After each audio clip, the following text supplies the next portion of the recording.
Hello there. Here I am again. And this is the third time's a charm. I've been interrupted twice trying to tell you folks this story, but I'm determined to get it this time. The story is Saved by a River Rat. I have many wonderful memories of the days we spent on that St. Francis River. I think some of those are the highlights of my life, was the years we had down there. On one such day, our oldest son, Eddie, had a day off from school. And he said, why don't we go on a day float down the river, just the three of us. So we'll float down to Jewett Bridge. The natives of the area called it Dug Hill Bridge. They called that because when you got to on the other side of the bridge, if you could take a left and you could take a right, but if you went straight, folks, you dug right into that hill.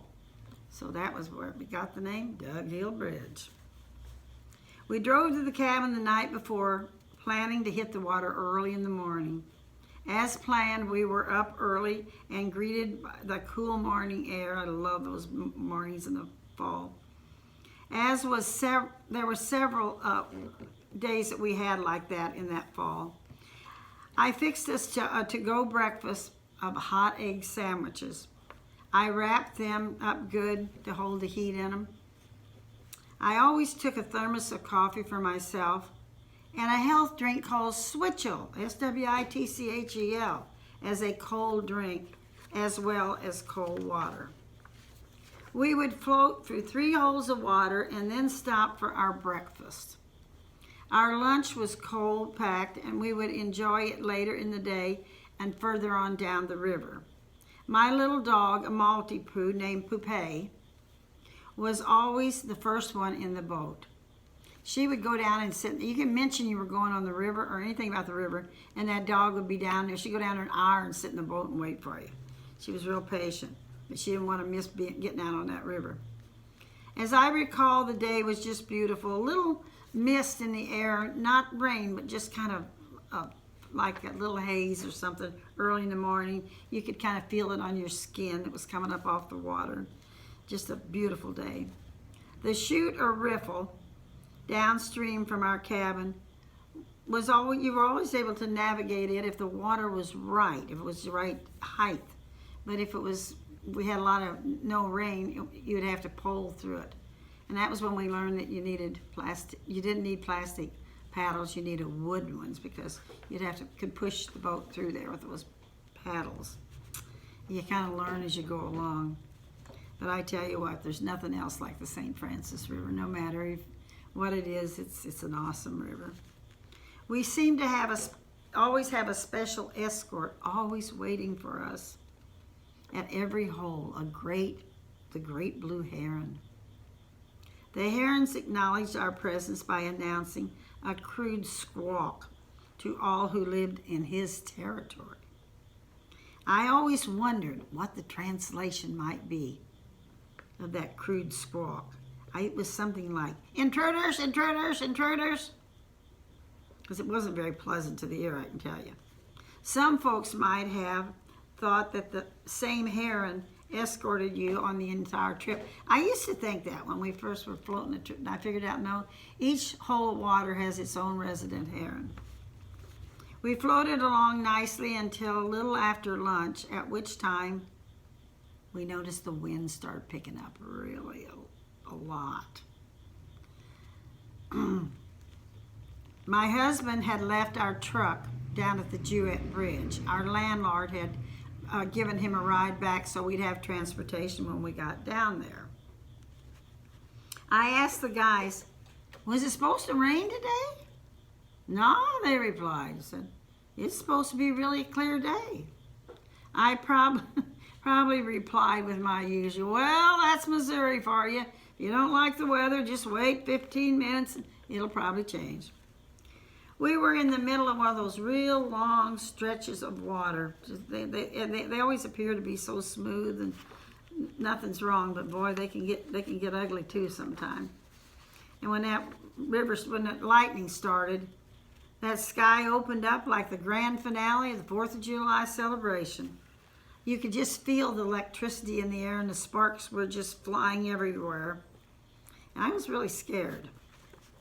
I spotted a place between 2 big boulders and yelled a command, deboat immediately. Poupée and I scrambled up the bank and discovered a gravel road. Bill and Eddie secured the boat and the coolers and then joined me on the gravel road. I'd been looking around up there and I thought I could see the edge of an old cabin or a barn or something. I told myself there was something up there above us. I'm not sure what it is.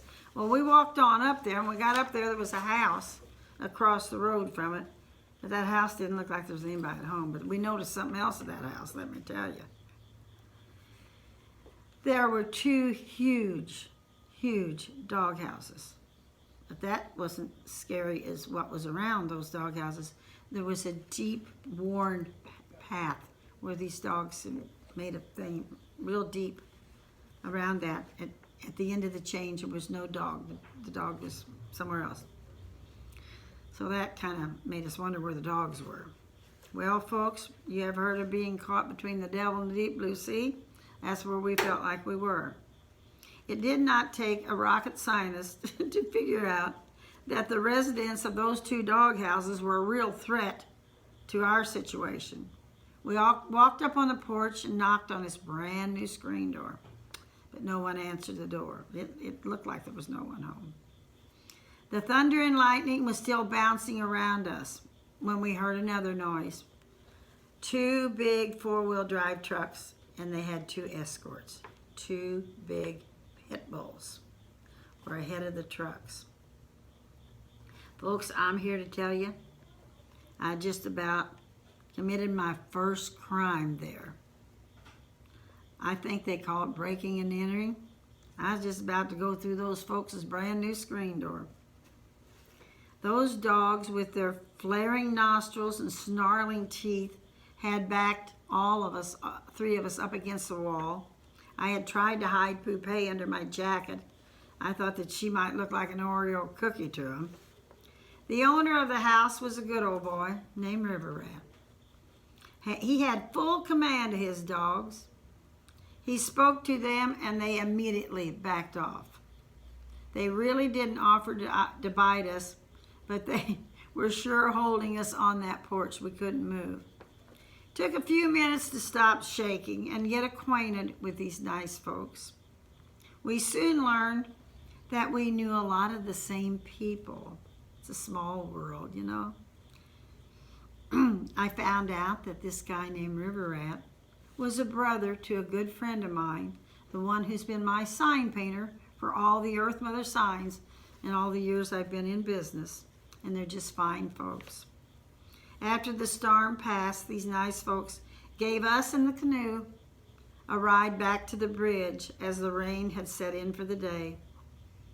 Back at the cabin, we celebrated the day with a glass of ice-cold Switchel. I wish I had one right now. Switchel is an Appalachian health drink. It is also called mountain cider. Our recipe called for 1 cup of raw honey, good raw honey, and 3/4 cup of raw unfiltered apple cider vinegar. And I'll go buy that cheap stuff. You got to get good apple cider vinegar, organic too. Those items are mixed in a small amount of warm water in the bottom of a gallon jar. Then fill the jar the rest of the way with cold water and refrigerate it. It is the best the next day and will last a long time in the refrigerator. I think it would last months, you know. It never lasts that long though because the kids drink it up. My kids grew up on this drink. It was like a mock lemonade and so good and healthy for you. We would make a gallon of it before we left the cabin every time. And when we were driving down there, we couldn't really wait to get down there because I don't know, something about it sitting there sometimes be like we wouldn't be there a month at a time. It tasted so good. It always puts a smile on my face to remember the day that Earth Mother was saved by a river rat.